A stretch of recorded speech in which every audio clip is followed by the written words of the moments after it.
Welcome to Learn English with Real-Life Stories. Here, we don't learn English through dry vocabulary lists, but through stories born from real life.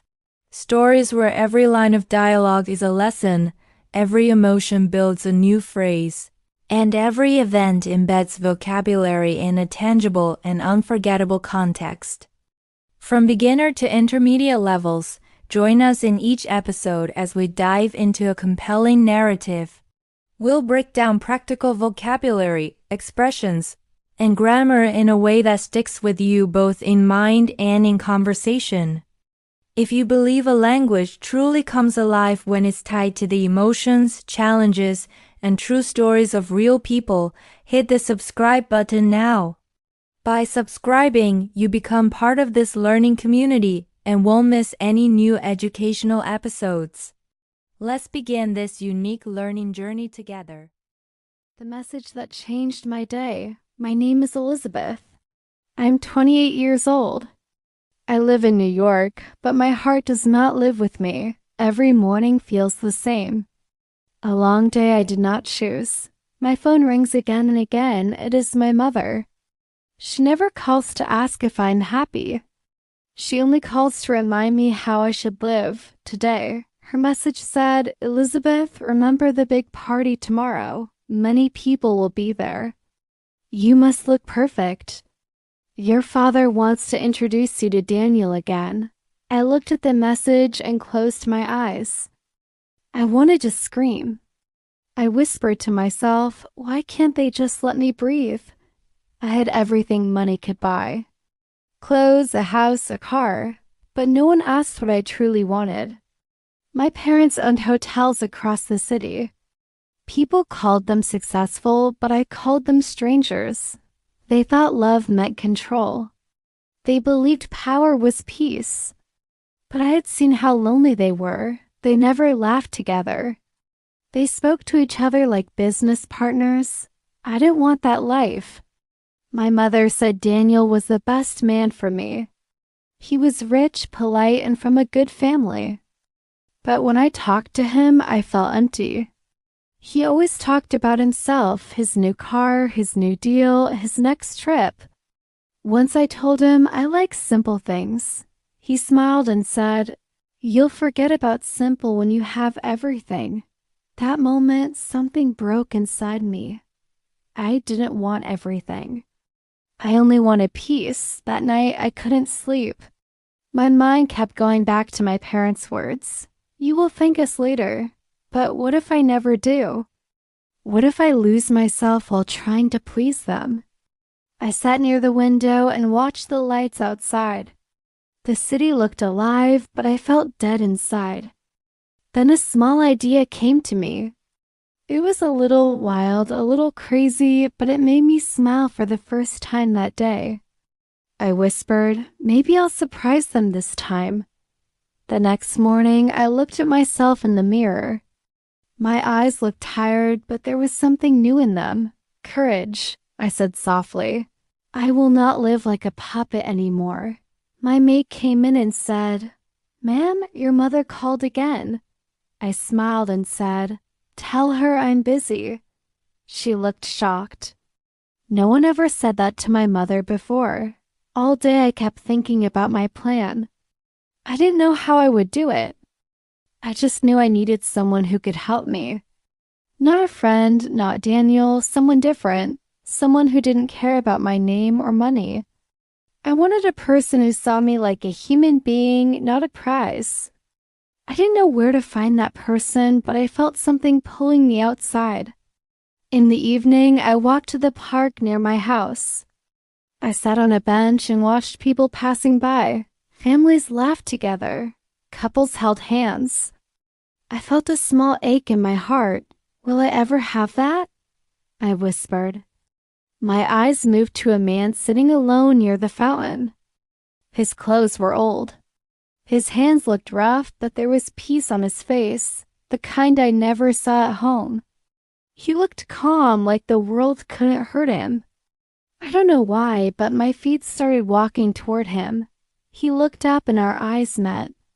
My heart beat fast. I didn't feel fear. I felt curiosity. For a second, it felt like time stopped. He waited for me to speak and I finally said, "Excuse me, I need your help." He looked confused. "My help?" he asked quietly. I nodded and said, "Yes, tomorrow night. I need you to come with me to a party." "I'll pay you." He frowned. "You want me to come to a party?" I nodded again as my boyfriend just for one night. He blinked, shocked. Then a small smile came to his face. "You're serious, aren't you?" I said completely. He looked down then back at me. "Why me?" I said softly, "Because you don't know my world." He looked into my eyes for a long moment. Then he said, "All right, if you're sure I can do it." I couldn't believe it. "Thank you," I whispered. He smiled a little and said, "I hope you know what you're doing." I said, "I don't, but for once, I want to choose my own mistake." He laughed gently. "Then I'll see you tomorrow." I nodded. "Be at my house by 6. I'll send someone to pick you up," he said. "My name's Adam." I smiled. "Elizabeth." As I walked back home, my heart felt strange. For years, I had followed every rule, but tonight I broke one and it felt good. I looked up at the sky and whispered, "This time I'll live for myself." I didn't know that this small plan would change my whole life. Like, subscribe, and share. Read this story and many more on our website, bookishenglish.com, link in the description. The Stranger in the Park. That night I could hardly sleep. Every time I closed my eyes, I saw his calm face near the fountain. I kept asking myself, did I really ask a stranger to pretend to be my boyfriend? It sounded crazy, yet I felt no fear. Something about him felt safe, like a quiet voice saying, "Trust once in your life." Morning came too soon. I turned off my phone before my mother could call. For the first time, silence felt beautiful. I made coffee and smiled to myself. "Tomorrow will be a show," I whispered. I had no idea what would happen, but my heart felt alive again. At noon, my driver came and asked, "Ma'am, where should I go in the evening?" I said to the park, the same place I met that man. "Bring him here by 6. He looked confused, but nodded. Everyone around me seemed curious. They had never seen me make my own plan before. Evening arrived slowly. I stood near the window waiting. I felt nervous. What if he doesn't come? What if he changes his mind? My heart beat fast when the car stopped outside. I walked to the door and my maid whispered, "Someone unusual is here." When I opened the door, I almost laughed.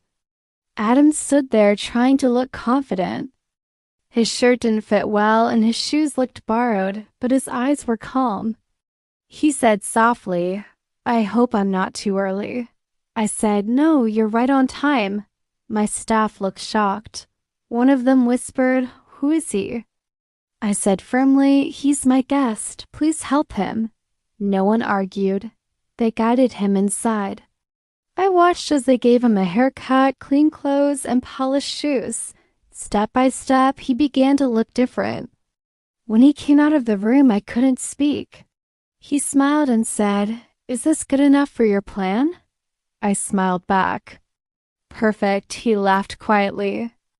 "You look more nervous than me," I said. "Because I don't know what I'm doing?"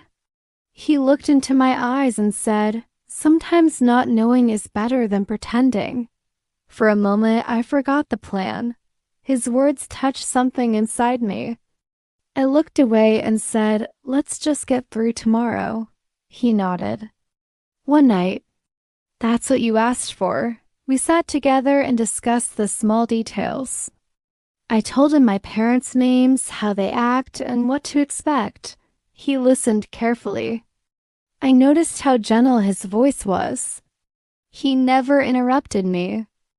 When I stopped talking, he said softly, "You must be tired of pretending to be someone else." I froze. "How do you know?" He smiled. "It's in your eyes." For the first time, I wanted to tell someone everything.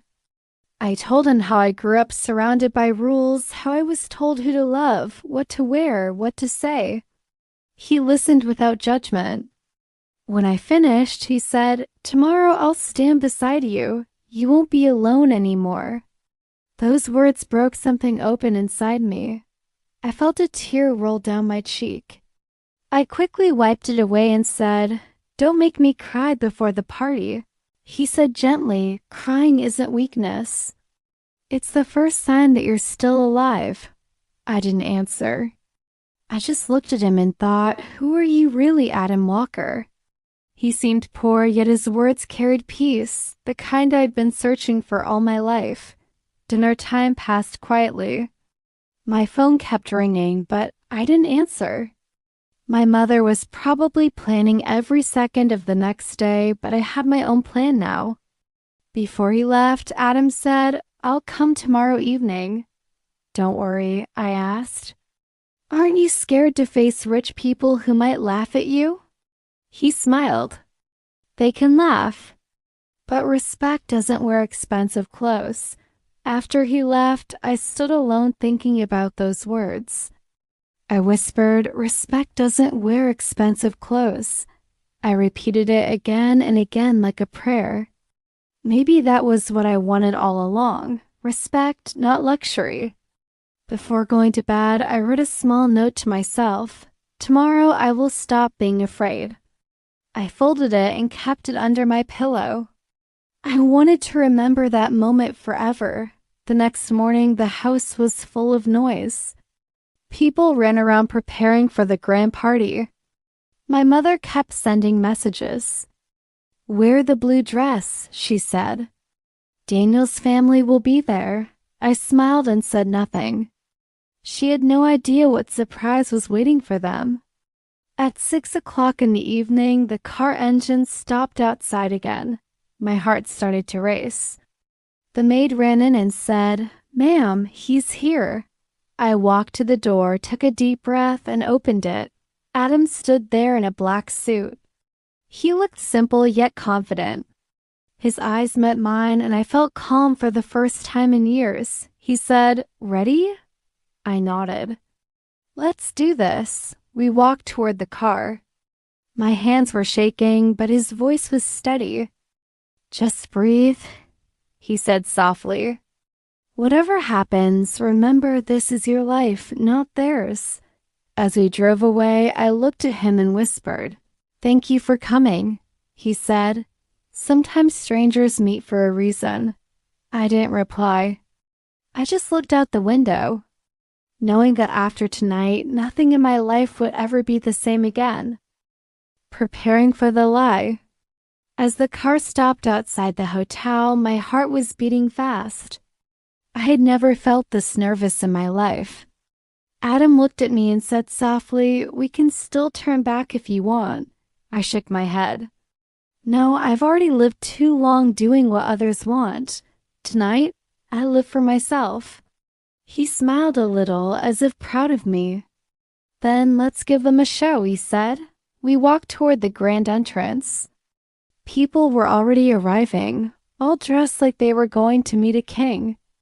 I took a deep breath and whispered, "Remember, just act like my boyfriend." He said gently, "I'll do better. I'll act like someone who cares." His words made me look at him differently for a second. I didn't answer, but my heart felt something I couldn't name. Inside, the music was loud. My mother saw me first. Her smile froze. My father turned, confused. Then he saw Adam walking beside me. Everything went silent. People began whispering. My mother came close and said quietly, "Elizabeth, who is this man?" I smiled politely and said, "Mom, meet Adam. He's my boyfriend." She blinked. "Boyfriend?" "Yes," I said calmly. "I wanted you to meet him." Her face turned pale. My father joined her. "Elizabeth," he said in a low, angry voice, "can we talk privately?" I shook my head. "Not tonight. You always talk privately when you want to control me." Let's just enjoy the party. Adam stood beside me, silent but firm. My father looked at him from head to toe. And what do you do for a living? He asked. Adam smiled politely. I work with people, sir. Real people. That line made everyone quiet again. I tried not to laugh. Then Daniel, the man my parents wanted me to marry, appeared. His smile was fake as always. So this is the boyfriend? He said, he looks different. Adam looked at him straight and said, yes, I'm different. I don't buy people. I respect them. That one line broke the air. Daniel's smile disappeared. My father's jaw tightened. My mother looked embarrassed. I whispered to Adam, you didn't have to say that, he said softly. I did. Someone had to. Dinner began. People watched us like we were part of a movie. My parents sat stiffly, their faces hard. But Adam stayed calm. He spoke kindly to the waiters, thanked everyone, and made people laugh with small jokes. I noticed how even the staff smiled around him. For the first time, I saw what true class looked like. It wasn't in money, it was in kindness. During dinner, one guest said, Elizabeth, your choice is unexpected. I smiled. Unexpected things are sometimes honest things. Adam looked at me with warmth in his eyes. I felt my heart soften, but peace didn't last long. Daniel came back, his voice louder now. Elizabeth, you're making a mistake, he said. You don't know this man. You don't know where he came from. I stood up and said quietly, you're right. I don't know everything about him, but I know he treats me better than anyone in this room ever has. My father said sharply, enough. You're embarrassing us. Adam stood up beside me. Sir, with respect, your daughter deserves to be herself, not your project. The room went silent again. My father's eyes turned cold. He said, Elizabeth, come with me now. I followed him to the garden outside. The night air felt heavy. He said, this game ends tonight, I said. It's not a game, Father. It's my life. He looked shocked. I had never talked to him like that before. Adam came outside too. Sir, he said gently, she's not hurting anyone. She just wants to be heard. My father's voice rose. You don't belong here, Adam said quietly. Maybe not, but I'm still here because she asked me to be. My father walked away without saying another word. I turned to Adam and said softly, you didn't have to defend me like that. He said, when I see someone fighting alone, I can't stay quiet. I looked into his eyes and said, thank you, you were perfect tonight. He smiled. It's funny. You said I had to pretend, but I didn't have to. It felt real. I froze. My heart skipped a beat. For a second, I forgot we were pretending. He looked down and said, I'm sorry. I shouldn't have said that. I said quietly, don't be sorry. Maybe pretending helped me see the truth. We both stood there quiet as if time had stopped. Somewhere inside me, I knew this night was only the beginning. Join our membership for exclusive English stories. The shock at the party. After my father walked away, the music started again inside the hall. But something inside me had already changed. I looked at Adam and said quietly, you were brave tonight. He smiled and said, no, you were. I only followed your courage. His words touched me deeply. For a few seconds, I didn't feel like I was living a lie anymore. When we walked back into the party, everyone was watching. People whispered behind their glasses. My mother stood near the table trying to smile, but I could see the anger in her eyes. She said softly, Elizabeth, what have you done? I replied, I've finally done something for myself. Daniel came closer, his voice full of fake calm. Elizabeth, this joke has gone too far, he said. Adam stood beside me and answered, "It's not a joke when someone's trying to live free." Daniel looked at him with cold eyes. "You think you can stand beside her and make her forget who she is?" Adam smiled slightly and said, "She doesn't need to forget. She just needs to be herself." The room fell silent again. Everyone stopped talking, pretending not to listen, but listening to every word. My father sat down slowly. He looked tired, almost broken, but still proud. My mother kept holding our glass tightly, as if it was the only thing she could control. The dinner started. I sat next to Adam. My father didn't speak a word. My mother only gave short smiles that hid her worry. Daniel sat across the table staring at us. He was angry, jealous, and hurt, but he hid it behind his fake charm. Adam leaned close and whispered, "Are you okay?" I nodded and said softly, "I'm fine. I just don't know what happens next." He smiled gently. "Whatever happens, you're not alone anymore." I looked at him for a moment and said, "You make me feel safe." He whispered back, "That's all I ever wanted to do tonight." One of the guests, a rich woman sitting near my father, said, "Your boyfriend is very different from the people we usually see here." Adam smiled kindly. "Different isn't always bad," he said. The woman smiled back and nodded. "You're right. Sometimes different is what we need." For a short while, everyone laughed and talked again, but Daniel couldn't stay quiet for long. He stood up and said loudly, "Let's stop pretending. This man doesn't belong here. He's not one of us." Adam turned his head slowly and said, "Maybe you're right. But at least I don't lie to myself about who I am." Daniel's face turned red. "You don't know what you're talking about," Adam said calmly. "I know enough." I see how much fear looks like pride. The guests looked uncomfortable. My father said quietly, "Enough, both of you." But Daniel didn't stop. He said loudly, "Elizabeth, tell me the truth. You really think this man can make you happy?" I stood up. My voice was shaking, but my heart was steady. "Yes, I do," I said. "Because for the first time I feel seen, he doesn't treat me like a deal. He treats me like a person." There was silence again. No one dared to speak. My mother looked away. My father sighed heavily. I knew this night had broken something, but maybe it also fixed something inside me. After dinner, I walked out to the small garden behind the hall to breathe. I heard footsteps behind me. It was Adam, he said softly. "You were strong tonight." I turned and said, "I wasn't strong. I was just tired of being quiet." He smiled. "Sometimes being tired is how strength begins." I looked at him for a long moment and said, "Why are you so calm about all this?" "People insulted you. They judged you." He said, "Because their words can't take away what's real. I know who I am." That's my peace.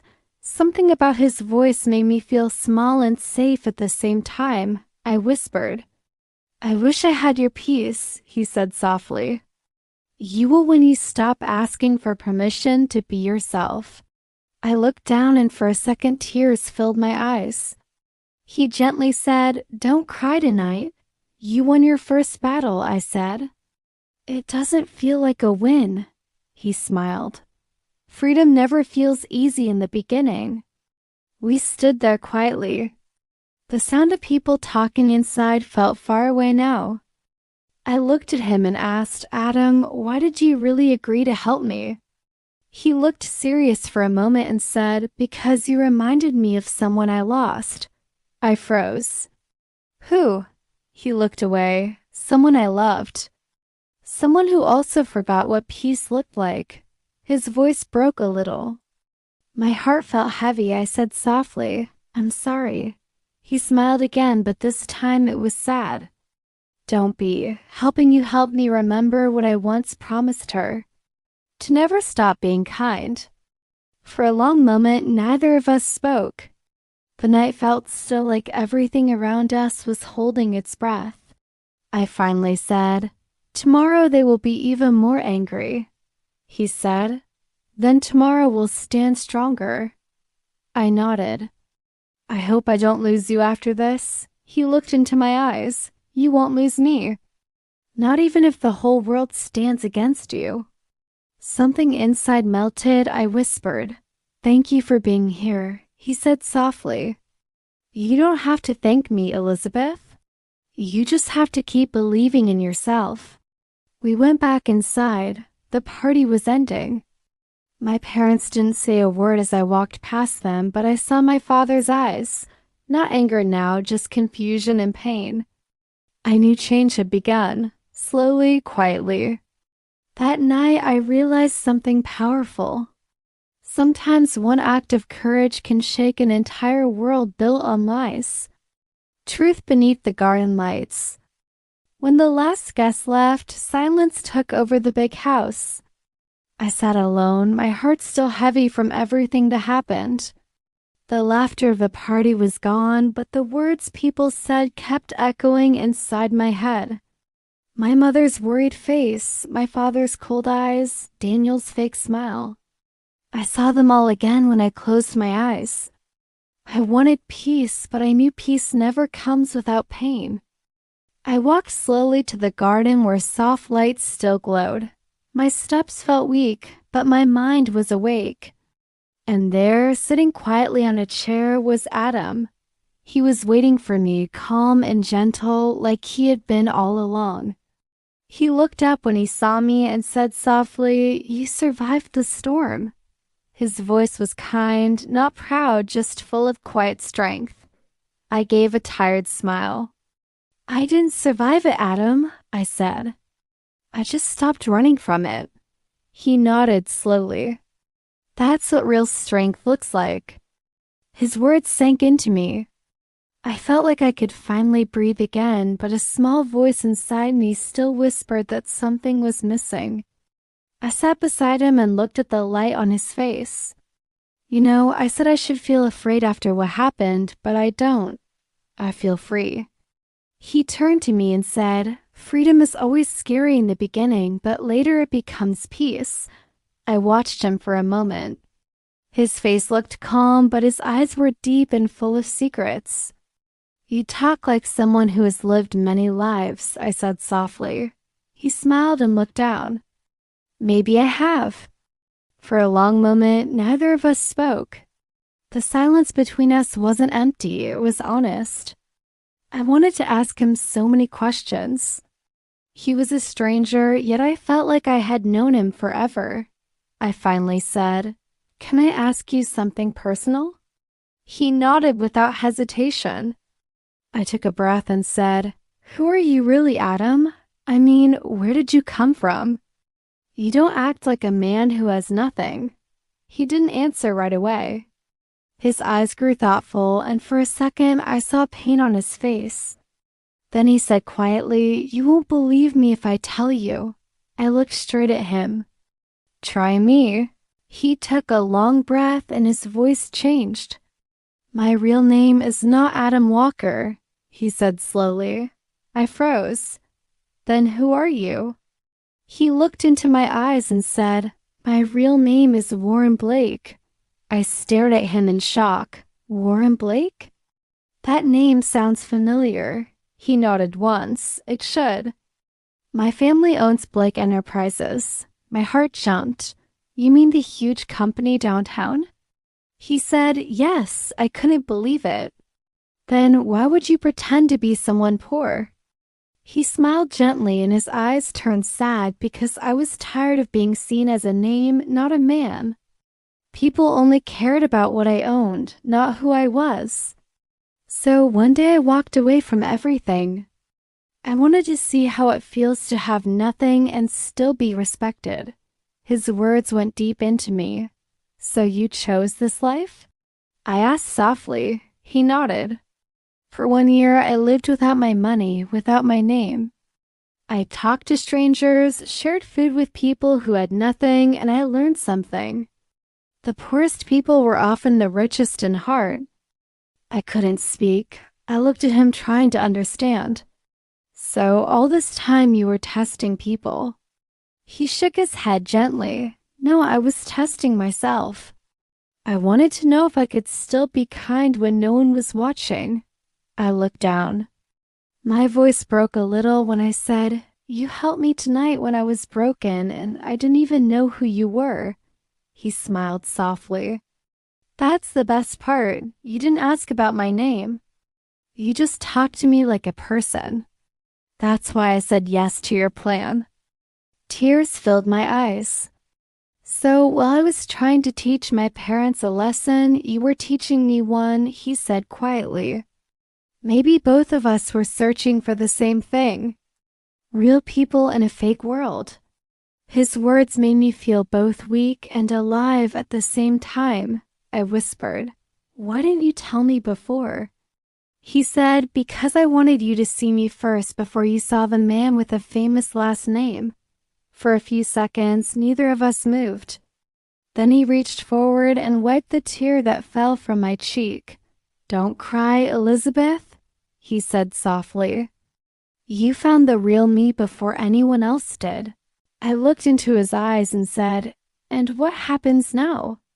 Will you go back to your old world?" He smiled faintly. "Maybe someday. But first, I want to finish learning what it means to be human again." I couldn't stop the tears anymore. I said, I spent my whole life surrounded by people who wanted power. But tonight, sitting here with you, I feel more alive than I ever did." He smiled kindly and said, "Sometimes love doesn't come from those who have everything. It comes from those who lost everything and still choose to care." I nodded, my heart trembling. "You're right," I whispered. "And maybe that's what I want. Something real, not perfect." Then I heard my father's voice shouting from inside, "Elizabeth, come back in here right now." I looked at Warren, nervous. He smiled calmly. "Go face him," I said. "What if he doesn't let me see you again?" He looked into my eyes and said, "Then I'll wait, even if I have to wait outside your gate forever." His words felt like a promise written in my soul. I walked inside and my father stood near the door, angry and red-faced. "You will never see that man again," he said. My voice was quiet but steady. "You're wrong, Father." "He's not what you think," he shouted. "He has nothing." I took a step forward and said, "He has honesty." "That's something money can't buy." My father had no answer. He turned away silently and I walked back to the garden. Warren was still there, waiting like he promised. When he saw me, he smiled and said softly, "I told you I'd wait." My eyes filled again and I said, "You kept your word." He nodded. "Truth never leaves the one who believes in it." His words wrapped around my heart like peace. That night, for the first time, I wasn't afraid of losing anything because I had finally found something real. Sometimes we don't find truth in rich houses or shining names. Sometimes truth waits quietly in the heart of someone who has nothing to prove. And when you find that kind of truth, it doesn't break you. It heals you. The man behind the mask. The night after my father's anger, I couldn't sleep. I kept thinking about what Warren said, that he once had everything but chose to live with nothing. His truth had shaken something inside me. I realized that all my life I was trying to look perfect for people who never truly saw me. Warren didn't see perfection. He saw pain and still stayed. The next morning, I woke up feeling lighter. My phone was full of my mother's messages, but I didn't open them. I didn't want their noise to drown my new peace. I just wanted to see him again. I sent a small message, "Are you okay?" He replied within minutes, "Better than ever. You were brave last night." Those words made my heart warm. I didn't need a poem, just honesty. Later that day, he came to meet me near the small cafe where we first agreed to the plan. He looked calm as always, but this time his eyes carried more truth and mystery. I said softly, "You lied about your name, but I don't feel angry." He smiled and said, "I didn't lie, Elizabeth. I only waited until you were ready to see all of me."